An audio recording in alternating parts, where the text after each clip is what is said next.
Odunana is a village full of rivers and fields. It is surrounded by the beauty of nature. Here, in the heart of Africa, the land is rich and full of life. Ogunana has been here for many years, its people living closely with the earth they care for.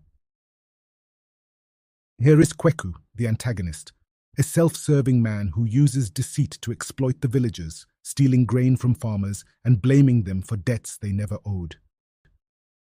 In this village of Ogunona, men and women work the fields, their hands expertly helping the crops grow. Children run and play, their laughter filling the air, while elders watch from under a big baobab tree. These elders, keepers of the village's stories, show the deep lines of many years on their faces. Together, they make up a community strong and closely knit, where every person is important. The villagers live in fear of Kweku's wrath, as he has the favor of a corrupt village chief. Here is Adama. Adama is a wise and compassionate woman, known for her strength of character and unyielding sense of justice. She sits by a small fire, skillfully weaving baskets from reeds and grass. Although she looks peaceful, there is a firm resolve in her eyes. Adama knows the hardship that comes from living under the shadow of a cruel man named Kweku. Adama had watched Kweku's greed and cruelty poison the village for years. She saw children go hungry because of the food stolen from their families. What could one woman do against a man with power and wealth, or so everyone thought? She is ready to challenge him and change the fate of her people forever. The market bustles with the day's commerce, but not all is well. Kweku, draped in garb that belies his sinister nature, moves through the stalls like a dark cloud over the sun. With harsh words and a cruel sneer, he scolds a humble farmer, snatching away a sack of grain that the farmer can barely spare. Kweku's laughter echoes through the market, a sound that chills the spine as he claims his unearned share. There was hardship in the village of Ogunana. Parents gaze helplessly at empty bowls, their children's eyes wide with hunger. Mere steps away, Kweku boasts loudly to the village chief, a man whose corrupt spirit mirrors his own. Together, they revel in their schemes, blind to the suffering their greed causes. Their voices, brimming with cruel delight, carry far, yet they offer nothing but pain to those who hear them. Amidst this scene of despair, Adama stands apart. Her presence, usually a beacon of hope, now casts a shadow of deep anger. She watches the injustices unfold, her hands clenched into fists at her sides. Though silent, her heart rages against the tyranny of Kweku. Within her, a fierce resolve builds, a resolve to confront this cruelty and restore the dignity of her people. Her eyes, fiery and resolute, miss nothing. They are the windows to a soul that refuses to stand idly by. In the busy market, Kweku points at Ofori and loudly accuses him of stealing a goat. His voice is angry, and his face shows he means to scare Ofori. Ofori pleads his innocence as villagers whisper nervously. He stands in the middle, shaking his head and saying he didn't do it. Around him, people talk quietly and looking worried. Seeing her brother in trouble, Adama steps up.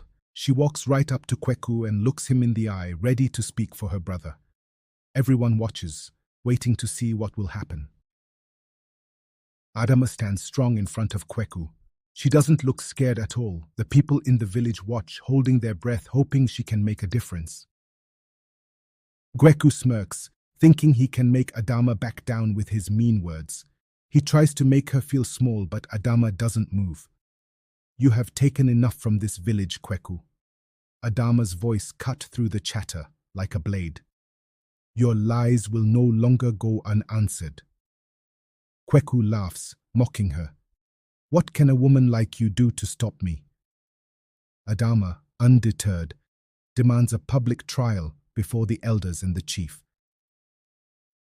Adama raises her voice, calling for a trial by the elders. She says, "It's time for the truth to come out. Let the elders decide."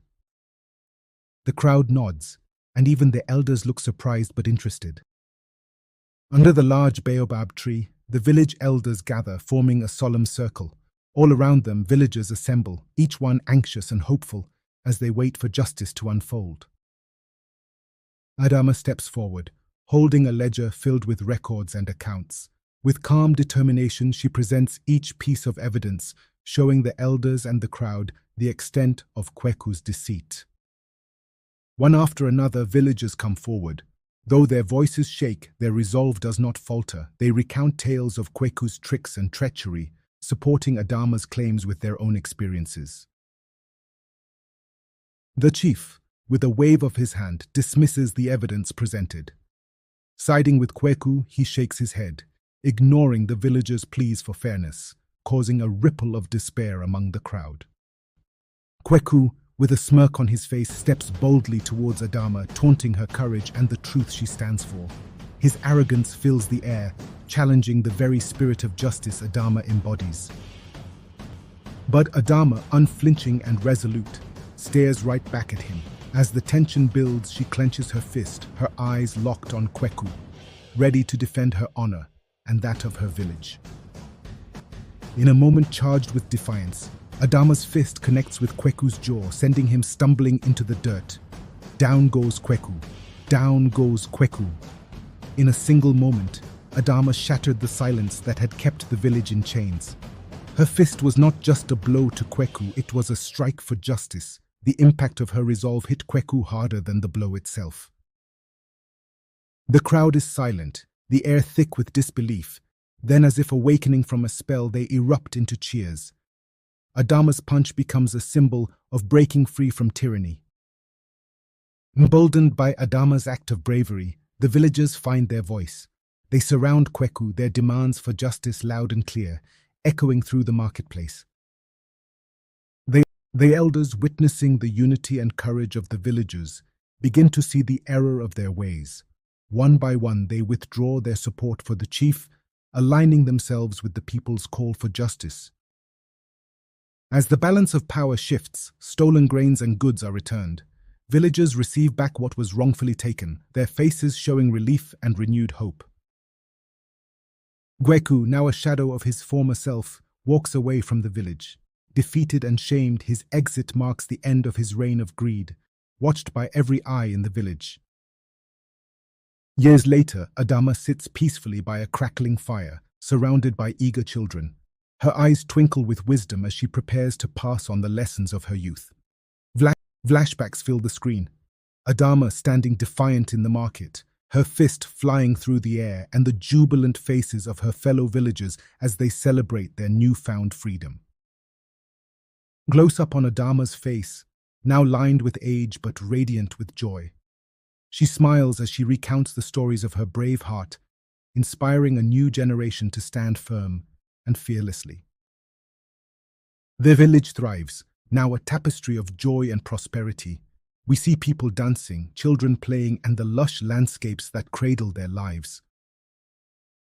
As the moon rises, casting a soft glow over the peaceful village of Ogunana, Adama's voice echoes, a gentle reminder of the power of courage and truth. Her courage became a legend, her story told for generations. She showed that even one voice, when fearless, could roar like a lion and bring about change. This was the story of Adama, the woman who dared to fight for justice.